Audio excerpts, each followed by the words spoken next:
Here's Shaq. Against Dudley. Nice!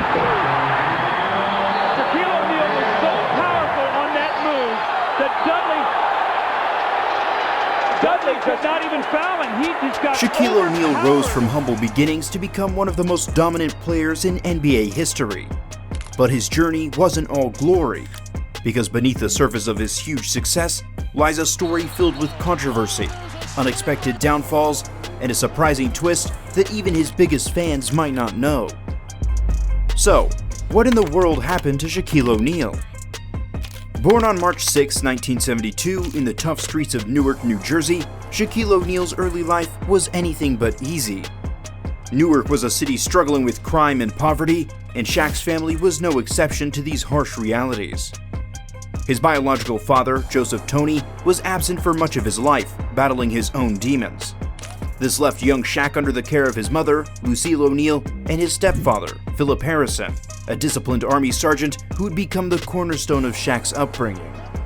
Harrison, though strict, played a pivotal role in shaping Shaq's character.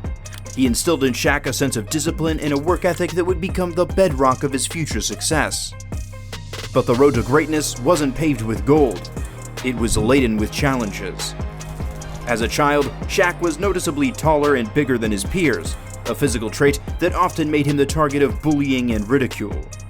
However, instead of letting this bring him down, Shaq used his size to his advantage, finding solace on the basketball court, where his height was no longer a source of shame, but a weapon.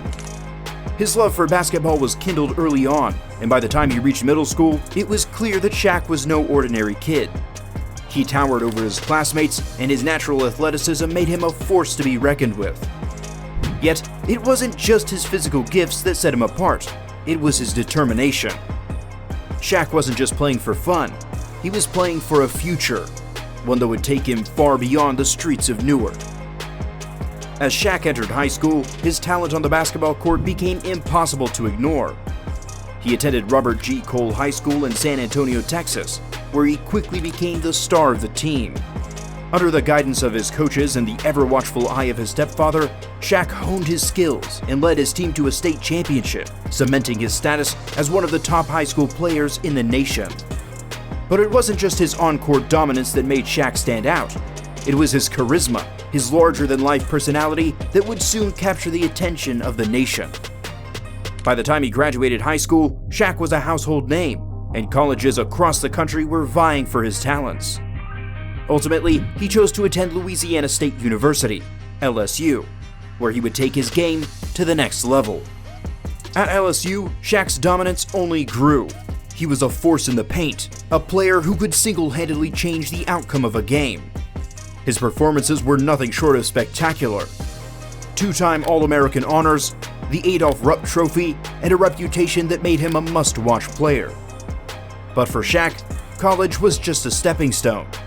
The NBA was his destiny, and in 1992, he declared for the draft. Magic selects Shaquille O'Neal from Louisiana State University. Ready to take the next big leap in his career. When the Orlando Magic selected Shaquille O'Neal as the first overall pick in the 1992 NBA draft, the league was about to witness a new era of basketball. From his very first game, it was clear that Shaq was unlike any player the NBA had ever seen. His combination of size, power, and agility was unparalleled, and he quickly became a nightmare for opposing teams. In his rookie season, Shaq averaged 23.4 points, 13.9 rebounds, and 3.5 blocks per game, an extraordinary feat that earned him the NBA Rookie of the Year award. But more than just the stats, it was the way Shaq played the game that captured the imagination of fans. He wasn't just dunking the ball.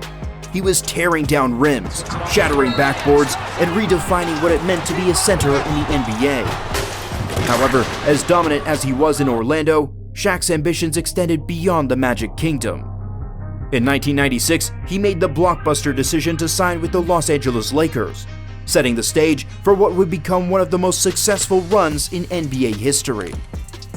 Paired with a young and hungry Kobe Bryant, Shaq led the Lakers to 3 consecutive championships from 2000 to 2002, a period that saw him earn 3 NBA Finals MVP awards.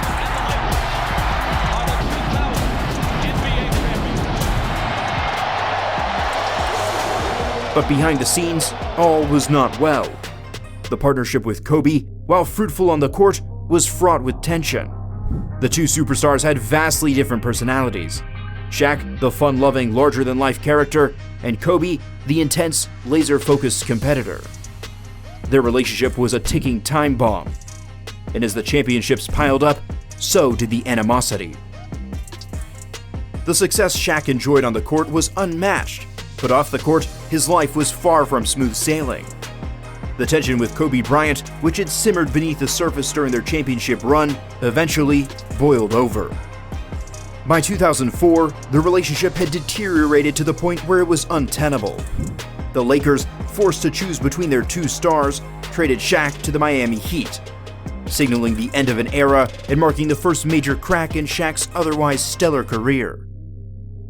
But this was only the beginning of the controversies that would plague Shaq in the years to come. While his move to Miami brought immediate success, culminating in an NBA championship in 2006, the glory was short-lived. Shaq's age and injuries began to catch up with him, and his once dominant presence on the court started to wane. His time with the Heat ended on a sour note, as did his subsequent stints with the Phoenix Suns, Cleveland Cavaliers, and Boston Celtics. Shaq was no longer the unstoppable force he once was, and the decline was evident for all to see. However, it wasn't just his physical decline that marked Shaq's downfall. His off-court controversies became increasingly public and damaging. The most notorious of these was his ongoing feud with Kobe Bryant, which reached its height in 2008 when a video surfaced of Shaq dissing Kobe in a freestyle rap. That's the difference between first and last play. Kobe, nigga, tell me how my ass tastes. The infamous line, "Kobe, tell me how my ass tastes," went viral, sparking a media frenzy and further tarnishing Shaq's image. Yet, this wasn't the only scandal to rock Shaq's world. In 2010, he found himself embroiled in a legal battle with his ex-girlfriend, Vanessa Lopez, who accused him of hacking into her computer to harass her after their relationship ended. Though the case was eventually settled out of court, it added another dark chapter to Shaq's increasingly troubled personal life. Despite the controversies and the physical decline that ended his basketball career, Shaquille O'Neal refused to fade into obscurity. In fact, retirement marked the beginning of a new chapter in his life, one where he would reinvent himself as not just a basketball legend, but a global icon. In 2011, after officially retiring from the NBA, Shaq made a seamless transition to the world of broadcasting, joining TNT's Inside the NBA as an analyst. His larger-than-life personality, which had made him a fan favorite on the court, now endeared him to millions of viewers. Shaq brought humor, insight, and a no-holds-barred approach to his analysis, quickly becoming a staple of the show and a beloved figure in sports media. But Shaq wasn't content with just being a television personality. He had always been a shrewd businessman, and retirement gave him the opportunity to focus on his various ventures. Over the years, Shaq has built an impressive portfolio, investing in everything from real estate to restaurants to technology companies. He's a minority owner of the Sacramento Kings, has a significant stake in a chain of fast food franchises, and has even launched his own line of consumer products. Yet, perhaps most importantly, Shaq has used his platform for good. Known for his generosity, he's been involved in numerous philanthropic efforts, often giving back to the communities that helped shape him. Whether it's donating to children's hospitals, funding scholarships for underprivileged students, or simply handing out toys to kids during the holidays, Shaq's heart has always been as big as his frame. As Shaq continues to thrive in his post-basketball life, one thing is clear. While his playing days may be over, the legacy of Shaquille O'Neal is far from complete. Shaq Diesel, as he is fondly known, remains a figure who transcends the game. A man whose impact on the world goes far beyond what he accomplished on the basketball court. Now, hit the comments below and tell us what you think of Shaquille O'Neal. Don't forget to like, share, and subscribe to our channel for more insightful content. Thanks for watching.